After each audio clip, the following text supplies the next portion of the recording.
Okay guys, since I'm over at my parents' house at the moment, I thought I'd show you this, which I made, oh god, coming up to 8-9 years ago, and it's my MAME arcade machine.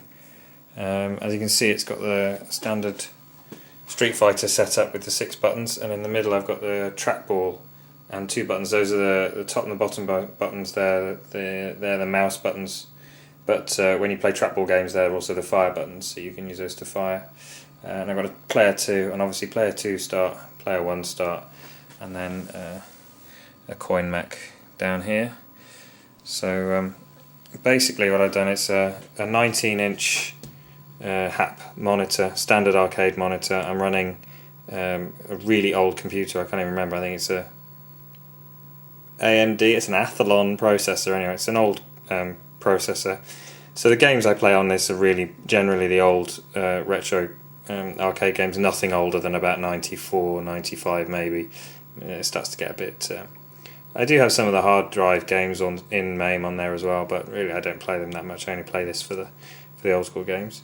And yeah, what I did is, as you can see, it's just sort of like a large cabinet. There's the cabinet locks on it.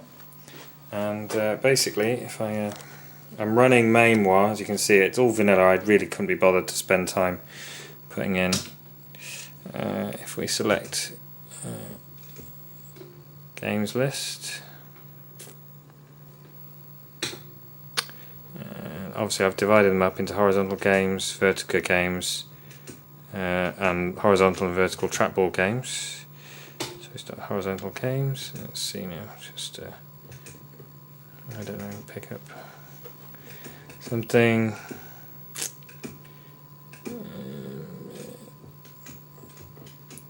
Puzzle Bobble, here we go, Bust and Move, original Puzzle Bobble, Taito.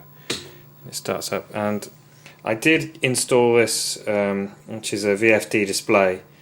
The idea is to try and display as much information about the game as possible, but when I upgraded to MAME, the serial output is really difficult to get right, and I can't seem to get it to clear the screen to start up again. So it just but the idea is to put the name of the game and some basic information, perhaps what the buttons do, along here. It is a 40 display, 2-line by 40 display, so I've got 80 characters to play with. So, and there's basic instructions on how to start a game. I put a little bezel around there just so. So yeah, and there's, you've got the games playing, obviously that, and you can add coins into the coin slot, which will coin slot here, which will add credits, or you can obviously just add your own game. So there we go, put 1 player. There you go, and you just and obviously you got.